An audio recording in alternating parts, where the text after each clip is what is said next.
Welcome to Next Chapter Living, where every page turns a new possibility. It's 6 a.m., windshield scraper in your hand, and your car is a museum of winter gear. Boots, a roof rack, salt stains. 2 months later, you could be walking out to a shaded driveway and hopping into a golf cart for coffee. Which life feels like freedom? Today, I want to give you a practical 60-day transportation game plan, something you can test when you arrive, not just hope will work. No guesswork, just steps. Curious. First, a quick reality check. How do you actually use cars today? 2 minutes on this will save you months of second guessing. Ask yourself, what do your weekly miles look like? Mostly neighborhood runs or hour-long commutes? Do you haul a trailer or winter toys?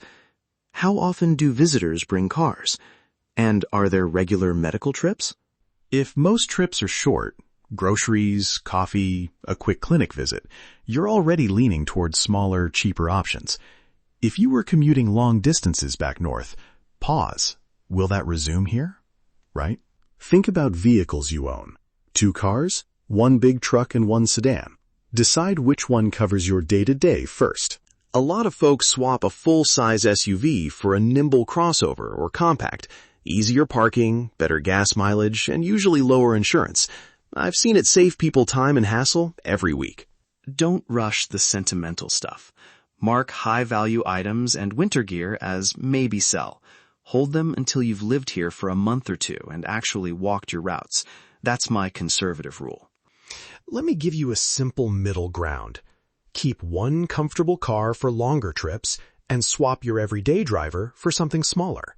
You keep mobility and trim costs. Money example, for many clients, selling a second car frees up about $200 to $600 a month. Insurance drops, you skip routine maintenance, and sometimes you eliminate a car payment. Jane and Mark in Land O'Lakes sold an extra sedan and saved roughly $350 monthly. They kept a weekend car for longer drives. Curious. Now, golf carts, they're not a one-size-fits-all fix, but in many active adult communities, they're a huge quality-of-life upgrade. Practically speaking, neighborhood electric carts commonly get 10 to 25 miles per charge, depending on battery type and use. That usually covers trips to the clubhouse, mailbox, or a neighbor's house. Batteries matter. Expect lead-acid batteries to need replacement roughly every 4 to 6 years. Typical replacements run about $800 to $1,500. If you opt for lithium, lifespan increases and costs may be higher up front. Think roughly $1,200 to $3,000 depending on pack size. 3 realities about carts you should keep front and center. Local rules vary, maintenance is real, and carts usually complement, not fully replace, cars. First, check HOA rules and local ordinances. Some places allow carts on community roads and certain public streets, others don't. Second, talk to neighbors. Community Facebook groups or Nextdoor will tell you the real norms. Third, test before you buy. Test a cart for a weekend, borrow or rent one, drive your actual routes, and feel how it handles. Ask about battery history and check whether the cart has upgraded lights or turn signals that local rules might require. Okay, a step-by-step 60-day plan you can follow once you arrive.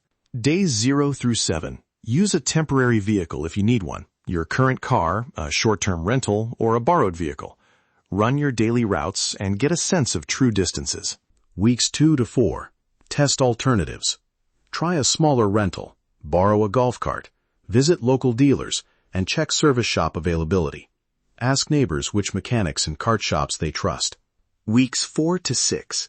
Get local insurance quotes, confirm registration steps with the county DMV, and line up a mechanic or cart technician.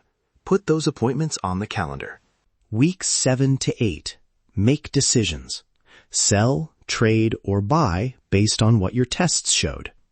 If something still feels risky to sell, hold it. You've earned the right to be cautious. A few quick practical tips. Take photos of vehicle maintenance records before you leave.